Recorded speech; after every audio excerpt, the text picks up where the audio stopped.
फौज और पीटीआई के मुज़ाकरात मुमकिन, मुराद सईद की अनोखी वापसी हो गई। चीफ जस्टिस की मुद्दत में तोसी, इस्लामाबाद हाई कोर्ट के जज की डिग्री मंसूख, शाहिद आफरीदी और शान मसूद की लड़ाई। अस्सलाम वालेकुम, मैं हूं आपका मेज़बान मियां सनी और आप देख रहे हैं SNN न्यूज़। आज के व्लॉग में हम बात करेंगे कि क्या फौज और पीटीआई के मुज़ाकरात मुमकिन हैं, मगर कैसे। पीटीआई में तमाम गेम्स के पीछे मुराद सईद निकले। चीफ जस्टिस की मुद्दत में तोसी की गेम जारी। नवाज शरीफ अचानक सियासत में मुतहरक क्यों? इस्लामाबाद हाई कोर्ट के जज की डिग्री मंसूख। कौम बड़ी सर्जरी के इंतजार में ही रह गई। शाहिद अफरीदी और शान मसूद की लड़ाई। व्लॉग पर जाने से पहले मेरी आपसे ये रिक्वेस्ट है कि चैनल को सब्सक्राइब कीजिएगा ताकि आने वाली तमाम अहम खबरें आप जान सकें। चलते हैं आज की कुछ अहम खबरें और तबसरों की तरफ। तो जनाब, पाकिस्तान की सियासत पर तो बात होती ही रहती है, आज भी जरूर होगी, लेकिन उससे पहले आज हम आपको बॉलीवुड की सैर करवाएंगे और वहां से गर्मा गर्म खबर आप तक शेयर करेंगे जिस पर बहुत से लोगों की नजरें जमी हुई हैं। जी हां, बात हो रही है मिस वर्ल्ड ऐश्वर्या राय और बच्चन खानदान के चश्मो चिराग अभिषेक बच्चन के ताल्लुकात की। हॉलीवुड के कपल ऐश्वर्या राय और अभिषेक बच्चन की तलाक की अफवाहों के दौरान दोनों की एक दूसरे के साथ वायरल वीडियो ने मदाहों को खुशगवार हैरत में मुब्तला कर दिया है। भारतीय मीडिया पर सामने आने वाली वीडियो सोशल मीडिया पेज से ली गई है, जिस पर ऐश्वर्या राय और अभिषेक बच्चन को बेटी के हमरा दुबई एयरपोर्ट पर एक साथ खुश देखा गया है। सामने आने वाली वीडियो में अभिषेक बच्चन और ऐश्वर्या राय को उनकी बेटी आराधिका के हमरा एयरपोर्ट पर खड़ी बसों में चढ़ते हुए देखा जा सकता है। अभिषेक बच्चन और ऐश्वर्या राय की तलाक की अफवाहों के दरमियान सामने आने वाली वीडियो तेजी से सोशल मीडिया पर वायरल हो रही है। ताहम इस हवाले से तस्दीक से नहीं कहा जा सकता कि ये वीडियो अभी की है या पुरानी है।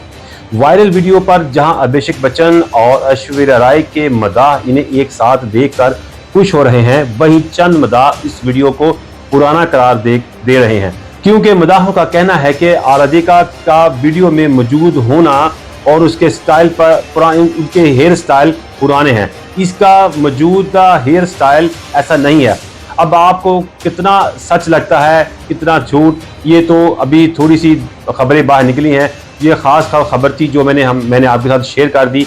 तो चलें आगे बढ़ते हैं कुछ और मामलात और उन पर होने वाली पेशरफ्त की जानब। तो जनाब, जहां पर शोबिज़ सितारों का जिक्र आया है, वहीं पर अपने कौमी सितारों का भी कुछ तज़किरा कर ले, क्योंकि वो भी बहुत ज़रूरी है। T20 वर्ल्ड कप में पाकिस्तानी टीम की इंतहाई नाक़िस कारकर्दगी के बाद बहुत बड़े बड़े दावे किए गए थे कि हम टीम का छोटा मोटा ऑपरेशन नहीं बल्कि पूरी सर्जरी होगी, लेकिन हम सब के दिल पसंद मोहसिन नकवी साहब ने भी यू टर्न ले लिया और सर्जरी तो दूर की बात, मामूली जख्म भी साफ नहीं कर सके और उन्होंने ये जख्म साफ करना गवारा भी नहीं समझा, जिसका नतीजा आप सब के सामने है। अमेरिका से हारने वाली टीम ने मुश्किलात में घिरी बांग्लादेशी टीम को भी रिकॉर्ड बनाने का मौका दे दिया है। पाकिस्तान और बांग्लादेश के दरमियान टेस्ट सीरीज का पहला मैच तो ग्रीन शर्ट ने हारा ही, दूसरा टेस्ट भी कोई सबक से कम नहीं था। कुछ अफवाहें गर्दिश कर रही हैं कि टीम में मुंहमारी से बात हाथापाई तक जा पहुंची है और ड्रेसिंग रूम में शाहीन आफरीदी और शान मसूद के दरमियान ठीक ठाक किस्म की लड़ाई हुई है, लेकिन वो अलग बात है कि इस बात को बाहर आने से रोका जा रहा है। अफवाहें तो ये भी हैं कि शाहीन को उस ही के लिए टीम से ड्रॉप भी किया गया था। शाहीन शाह का वैसे भी ट्रैक रिकॉर्ड कुछ ज्यादा अच्छा नहीं है, क्योंकि उनसे मुतल्लिक खबरें भी आ रही थी कि वो टीम मैनेजमेंट के साथ भी बुरा रवैया रखते हैं। न जाने अब किस बात ने उनको आपे से बाहर किया हुआ है, क्योंकि जनाब की परफॉर्मेंस तो सबके सामने ही है। खैर, इस खबर में कितनी सच्चाई है कितनी नहीं, ये बहुत जल्द सबके सामने आ जाएगा। मोहसिन नकवी साहब से उम्मीद है कि वो टीम की सर्जरी जल्द करेंगे। वैसे उनकी ज्यादा तवज्जो सियासी मामलात को ठीक करने में है। तो चलें अब कुछ बात सियासत की कर लेते हैं। कहा जा रहा है कि फौज और पीटीआई के मुज़ाकरात मुमकिन हैं, मगर कैसे? जैसा कि आप जानते हैं कि नून लीग और महमूद खान अचकजई के दरमियान राब्तों की तो तस्दीक हो चुकी है। इन राब्तों में नून लीग ने जोर दिया है कि तहरीक इंसाफ के सामने बैठकर ही बात हो सकती है, और ऐसा नहीं कि हो सकता है महमूद खान अचकजई के साथ हुकूमती जमात उनके मामलात पर भी बात करे जिनका ताल्लुक खालिस्तान तहरीक इंसाफ और उसके तर्ज सियासत पर है। ये भी तजवीज़ सामने आई है कि अगर तहरीक इंसाफ अपने बयानिया की वजह से नून लीग या हुकूमत में शामिल सियासी जमातों के साथ کھل کر مذاکرات نہیں کرنا چاہتی تو یہ مذاکرات خفیہ بھی رکھے جا سکتے ہیں، جس کے لیے ضروری ہے کہ محمود خان اچکزئی تحریک انصاف کی قیادت کو مذاکرات کے لیے ایک کمیٹی بنانے پر راضی کرے جو حکومت کی کمیٹی سے بات چیت کرے۔ 9 مئی کے حوالے سے تحریک انصاف معافی مانگنے کی بجائے بضد ہے کہ یہ ان کے خلاف ایک سازش تھی جس پر وہ 9 مئی پر تحقیقات کے لیے کمیشن بنانے کا مطالبہ کرتے ہیں۔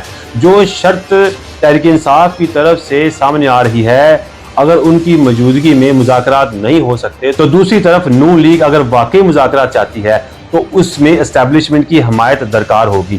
9 مئی اور تحریک انصاف کے سوشل میڈیا کے فوج اور فوجی قیادت پر حملوں کے وجہ سے اسٹیبلشمنٹ پی ٹی آئی کو ایک انتشاری ٹولے کے طور پر دیکھتی ہے۔ جس سیاسی جماعت کو اسٹیبلشمنٹ انتشاری ٹولہ کے طور پر دیکھ رہی ہے، اس سے اس کی مرضی کی شرط کے لیے اسٹیبلشمنٹ کی حمایت یافتہ حکومتی جماعت نون لیگ کیسے مذاکرات کر سکتی ہے؟ ہاں، اگر تحریک انصاف غیر مشروط مذاکرات کے لیے تیار ہو جاتی ہے تو پھر بات ہو سکتی ہے، کوئی راستہ نکل سکتا ہے۔ براہ راست مذاکرات فی الحال ممکن نظر نہیں آ رہے، لیکن بلا واسطہ یہ مذاکرات ہو سکتے ہیں، جس کے لیے میں پہلے بھی کہہ چکا ہوں کہ تحریک انصاف کو غیر مشروط مذاکرات کے لیے تیار ہونا ہوگا، جبکہ نون لیگ کو اسٹیبلشمنٹ کو اس معاملے میں لوپ میں رکھنا ہوگا۔ اب آپ کو کچھ خبر دے جناب نواز شریف صاحب کی۔ سیاسی معاملات میں نواز شریف کی اچانک انٹری کیا ظاہر کرتی ہے؟ ہر طرف یہی سوال ہو رہا ہے، کہا جا رہا ہے کہ نواز شریف نے سیاسی مداخلت کرنا شروع کر دی ہے۔ شہباز شریف اسٹیبلشمنٹ کے قریب میں ہیں، جبکہ نواز شریف کو 3 بار دھکے مارے گئے ہیں۔ نواز شریف کے ساتھ جو کچھ اب ہوا اس سے وہ زیادہ مایوس ہوئے۔ میرے خیال میں نواز شریف کو باہر بیٹھنے سے کچھ نہیں ملنا تھا، اس لیے مجبوری کے تحت وہ واپس آئے ہیں، لیکن نون لیگ کی مقبولیت بہت کم ہو رہی ہے۔ اب نواز شریف یہ تاثر دینا چاہ رہے ہیں کہ ہم عوام کے ساتھ ہیں اور اب بھی آپ کے لیے لڑ رہے ہیں، میں آپ کو ریلیف دینے کے لیے لڑ رہا ہوں۔ مسلم لیگ نون کے جو حالات جا رہے ہیں، میرا یہ خیال ہے کہ اس میں شہباز شریف اسٹیبلشمنٹ اور نواز شریف کے درمیان پھنسے ہوئے ہیں۔ نواز شریف اپنے بھائی شہباز شریف کو اور مریم نواز کو سپورٹ کر رہے ہیں، دوسری طرف شہباز شریف نے جو وعدے کیے تھے وہ نبھانے کے لیے بھائی کو سمجھاتے ہیں۔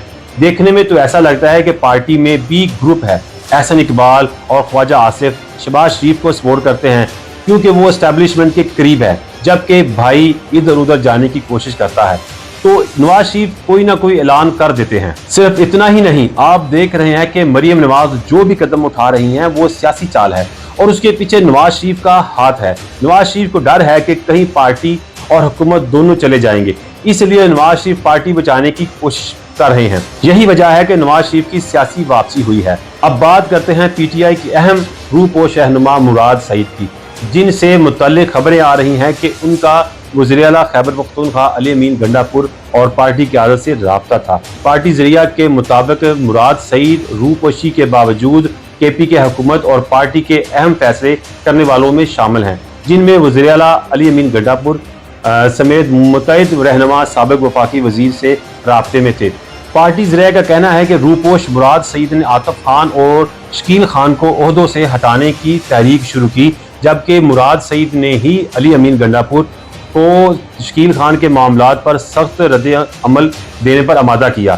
پارٹی ذریعہ کا یہ مزید کہنا ہے کہ پی ٹی آئی کے پارلیمانی پارٹی میں اختلافات کے پیچھے بھی مراد سعید کا کردار ہے اور مراد سعید مخالف گروپ کے رہنما کی عمران خان سے ملاقات کرانے پر مشال یوسفزئی کو بھی ہٹایا گیا۔ پی ٹی آئی رہنما مراد سعید کو 9 مئی کیسز میں اشتہاری ملزم قرار دے دیا گیا ہے اور وہ تاحال روپوش ہیں۔ مراد سعید کا ایکس پر آخری پیغام 5 اگست کو عمران خان کی قید میں 1 سال مکمل ہونے کے بعد آیا تھا، جس میں انہوں نے گلے شکوے کیے تھے۔ انہوں نے کہا تھا کہ دھرتی کا اثاثہ، وہ جو قوم کی تقدیر بدل سکتا تھا، اپنے دن سلاخوں کے پیچھے کاٹ رہا ہے۔ اب دیکھنا یہ ہے کہ مراد سعید کی کہانی کی اگلی قسط کیا آتی ہے۔ اب ذرا عدلیہ سے منسلک خبروں پر نظر ڈالتے ہیں۔ آپ کو یاد ہوگا کہ 2 ماہ قبل سوشل میڈیا پر ایک خط گردش کرنا شروع ہوا تھا جو مبینہ طور پر کراچی یونیورسٹی کے کنٹرولر امتحانات کی طرف سے تھا، جس میں کہا گیا تھا کہ جسٹس طارق جہانگیری کی قانون کی ڈگری درست نہیں ہے۔ یہ خط مبینہ طور پر کراچی یونیورسٹی کی جانب سے Sindh transparency right to information act 2016 کے تحت معلومات کی درخواست کا جواب تھا۔ खत में कहा गया था कि उम्मीदवार तारक महमूद ने 1991 में इनरोलमेंट नंबर 5968 के तहत LLB की डिग्री हासिल की थी। ताहम इम्तियाज अहमद ने 1987 में उसी इनरोलमेंट नंबर के तहत दाखिला लिया, जिसके लिए तालिब इल्म के लिए 2 नंबर रखना नामुमकिन होता है। अब जामिया कराची ने अपनी UFM की सिफारिश पर एक उम्मीदवार की डिग्री और इनरोलमेंट मनसूख कर दी है। मीडिया रिपोर्ट में दावा किया गया है कि मज़कूरा उम्मीदवार हाई कोर्ट के एक जज हैं, लेकिन जो खबरें हैं वो जज कोई नहीं और नहीं बल्कि इस्लामाबाद हाई कोर्ट के जस्टिस तारक महमूद जहांगीरी साहब ही हैं। प्रेस रिलीज में किसी उम्मीदवार का नाम नहीं लिया गया, लेकिन अफवाहें यही है कि वो जज कोई और नहीं, क्योंकि मामला भी उन्हीं का गर्दिश कर रहा है। असल सवाल यह है कि ऐसे में चीफ जस्टिस का क्या रद्दमल होना चाहिए, जबकि बार्स और वकला की खामोशी भी हैरान कुन है। खैर, ये तो अभी शुरुआत है, क्योंकि मैंने आपसे कहा था कि आने वाले दिनों में आप लोग एक बड़ी बड़ी डेवलपमेंट देखेंगे। अब सबसे अहम मामले पर आपको आगाह करूं, जो आजकल का एक हॉट इशू है, और वो ये कि चीफ जस्टिस की तैनाती तो जनाब पिक्चर अभी बाकी है और हुकूमत ने गेम ऑन कर रखी है। चीफ जस्टिस काजी फाइज ईसा को एक्सटेंशन देने वाला मामला अभी भी ऑन टेबल है। जब वफाकी वजीर कानून कहते हैं 25 अक्टूबर को नोटिफिकेशन करेंगे, उसका मतलब ये है 2.25 महीने हैं। जिसने भी जो करना है करने की कोशिश तो करेगा। सदर जरदारी और वज़ीर आज़म शहबाज शरीफ ने ऐसे ही मौलाना फजल रहमान के से मुलाकात नहीं की, इसके पीछे भी पूरी एक गेम है और आपको जल्द आपको उसके बारे में भी आगाह कर दिया जाएगा। मेरे ख्याल में कानून साजी के हवाले से कुछ मामला ज़ेरे गौर हैं। सरकार के कुछ ख्वाब और हैं, वो पूरे करने हैं या नहीं होंगे या नहीं भी अलग बात है। 25 अक्टूबर से पहले नोटिफिकेशन जारी नहीं करना, इसका मतलब है कि कोई डाला जा सकता है और वो डालने की कोशिश भी करेगा। लेकिन ये मामला इतना सादा भी नहीं है, क्योंकि तहरीक इंसाफ और बानी PTI बार बार चीफ जस्टिस काजी फाइज ईसा की एक्सटेंशन पर अपने तहफ़्फ़ुज़ात का इजहार कर चुके हैं। इमरान खान ने गुज़िश्ता दिनों धमकी भी दी थी कि अगर आइन में तरमीम करके चीफ जस्टिस काजी फाइज ईसा को एक्सटेंशन दी गई तो मुल्क में एहतजाज की कॉल दे दूंगा। इससे कबल मैंने कभी भी स्ट्रीट मूवमेंट की कॉल नहीं दी थी। एक तीली लगाने से सब कुछ तबाह हो सकता है। दूसरी जानब सीनियर लीगी रहनुमा राना सनाउल्लाह ने दावा किया है कि चीफ जस्टिस ने पार्लियामेंट में कानून साजी के जरिए एक्सटेंशन की हामी भरी है। बकौल राना सनाउल्लाह, चीफ जस्टिस ने वफाकी वजीर और अटार्नी जनरल से कहा है कि वो एक्सटेंशन कबूल नहीं करेंगे, लेकिन अगर सब की हद उम्र बढ़ रही है तो फिर ठीक है। राना सनाउल्लाह ने वाज़ेह किया है कि पार्लियामेंट के मुश्तरका इजलास में आईनी तरमीम पेश ही नहीं हो सकती। हमारे पास चीफ जस्टिस की एक्सटेंशन और आईनी तरमीम के नंबर्स पूरे नहीं हैं। चीफ जस्टिस ने कहा है कि वो भी एक्सटेंशन कबूल नहीं करेंगे, लेकिन लीगी रहनुमा ने यह भी कहा है कि मौलाना हमारे साथ नहीं बल्कि हम मौलाना फजल रहमान के साथ हैं। ये सब बातें अपनी जगह, लेकिन जैसा कि मैंने आपको पहले भी कहा था कि आने वाले दिनों में बड़ी बड़ी कार्रवाइयां होने वाली हैं, तो ऐसा होता नजर आ रहा है। सितंबर का आगाज हो रहा है। अब इन 2 माह में जो कुछ होता है वो कर लिया जाएगा और देखने वाले देखते ही रह जाएंगे। उम्मीद है आपको आज का व्लॉग जरूर पसंद आया होगा। मुझे दीजिए इजाज़त और अपनी कीमती आरा से हमें ज़रूर आगाह कीजिएगा। खुदा हाफिज़।